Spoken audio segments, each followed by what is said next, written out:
Hello, bachcho. Let's read this question.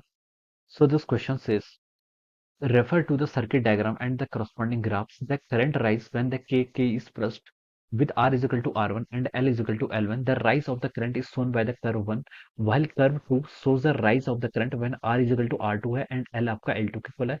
The maximum current in the same for both curves then. Okay, maximum current की value दोनों curve के लिए आपकी same है. Okay, तो देखिए बच्चों, आपको यहाँ पर सिचुएशन दे रखी है. एक सिचुएशन देखिए कैसी है. इंडक्टेंस आपका एक बार L1 है और एक बार रेजिस्टेंस कितना है R1 है, तो उसके करस्पॉन्डिंग एक ग्राफ गिवन कर रखा है. दूसरी सिचुएशन ऐसी है, इंडक्टेंस आपका L2 है, रेजिस्टेंस आपका R2 है, उसके करस्पॉन्डिंग आपका दूसरा ग्राफ कर रखा है. ओके, आपको ग्राफ का नेचर देख के बताना है कि L1 R1 में आपका क्या रिलेशन है. ओके, तो चलिए बच्चों इस क्वेश्चन को स्टार्ट करते हैं. So we can write down the key concept of this question. इस क्वेश्चन का की कॉन्सेप्ट बच्चों आपका लिख सकते हैं एल आर सर्किट. लिख सकते हैं क्या लिख सकते हैं आपका L R circuit is it is the key concept of this question. Okay, ये आपका एक एल आर सर्किट है. एल आर सर्किट में देखिए आपका करंट का वेरिएशन क्या होता है. करंट देखिए आपका क्या करता है, इंक्रीज करता है. ओके, करंट क्या करता है आपका, इंक्रीज करता है. और देखिए अगर आपका एल और आर है और इसका ईएमएफ देखिए वी के इक्वल दे रखा है, ठीक है, बैटरी का. ओके, तो हम लिख सकते हैं आई इक्वल टू कितना होगा आपका V by R into e to the power minus R T by L के इक्वल कितना होगा आपका minus R T by L. Okay, this is the equation of the current in the L R circuit. L R circuit में आपकी current increase जो करता है उसकी इक्वेशन आपकी है. ओके, इसको हम देखिए ऐसे भी लिख सकते हैं. यहाँ पर देखिए आपका टाइम कांस्टेंट होता है. टाइम कांस्टेंट देखिए आपका एल बाई आर के इक्वल होता है. इसकी जो इक्वेशन होती है one minus e to the power minus T divided by tau. और टाउ क्या होता है आपका टाइम पीरियड जो आपका एल बाई आर के इक्वल है. ओके, ये हम यहाँ पर से ऐसे बता सकते हैं. ओके, तो देखिए बच्चों, इन दोनों के हमें ग्राफ देख के बताना है कि कौन सा होगा. देखिए आई वन क्या कर रहा है, जो आपका वन वाला ग्राफ है, जो आपका ऊपर वाला ग्राफ है, वहां पर करंट क्या कर रहा है, मैक्सिमम वैल्यू जल्दी अटेन कर रहा है. ओके, और टू में देखिए आपके जो रेट है, रेट क्या थोड़ी स्लो है. वन की रेट क्या आपकी करंट इंक्रीज करने की ज्यादा है और टू की क्या आपकी कम है. ओके, तो मैं लिख सकता हूँ आई वन की जो रेट है, ओके, करंट की देखिए जो पेस है, बेसिकली हम क्या बोल सकते हैं आपका जो यहाँ पर पेस है. ओके, तो यहाँ पर आपका करंट क्या हो रहा है, फास्टर राइज कर रहा है as compare to the I two. और टू, तो हम लिख सकते हैं कि आई वन क्या कर रहा है आपका फास्टर राइज कर रहा है as compare to the I two. Okay, दोनों ही देखिए आपके मैक्सिमम वैल्यू तो दोनों के सेम है, क्वेश्चन बोला गया the maximum current is same for both the current. देखिए बच्चों पहले देख लेते हैं मैक्सिमम करंट होगी कितनी. मैक्सिमम करंट की वैल्यू देखिए कब होगी, मैक्सिमम करंट की वैल्यू होगी जब देखिए आपका टाइम टी इन्फिनिटी की तरफ जाएगा. तो देखिए इसमें अगर मैं T equal to infinity put कर दूं, तो देखिए यहाँ से आई की वैल्यू कितनी हो जाएगी, आई की वैल्यू हो जाएगी आपकी V by R into one minus e to the power t की जगह इन्फिनिटी कर दूंगा, तो देखिए ऊपर वाली term e to the power minus infinity हो जाएगा. और e to the power minus infinity की वैल्यू कितनी होती है, one over e to the power infinity यानी कि जीरो. ओके, तो यहाँ से आई की वैल्यू हो जाएगी यहाँ से we by are. Okay,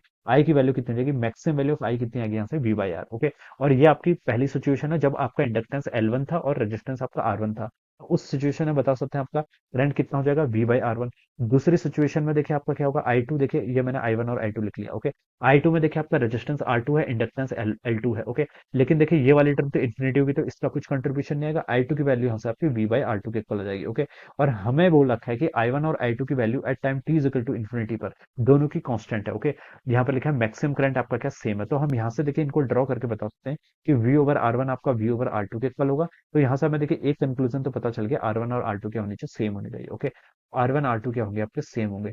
option B और सी तो आपका यहाँ से रॉन्ग होगी.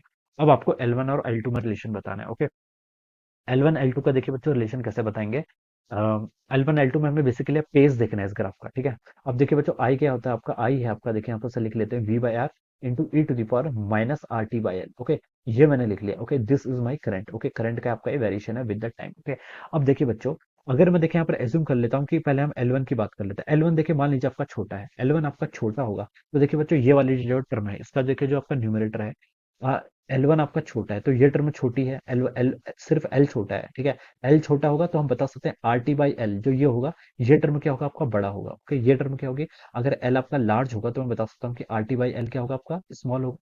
एल आपका स्मॉल होगा तो आर टी बाई एल क्या होगा आपका, लार्ज होगा. ओके, क्योंकि एल आपका स्मॉल है, ये डिनोमिनेटर में है, तो आर टी बाई एल की वैल्यू आपकी ग्रेटर होनी चाहिए. Okay, are T by L की वैल्यू देखिए जितनी ज्यादा ग्रेटर होगी उतनी जल्दी ये क्या होगा आपका, ई टू दी पावर ये टर्म आपकी जीरो की तरफ जाएगी. क्या जाएगी आपकी, जीरो की तरफ. देखिए टाइम, देखिए टाइम आपका दोनों के लिए सेम है, रेजिस्टेंस भी सेम है.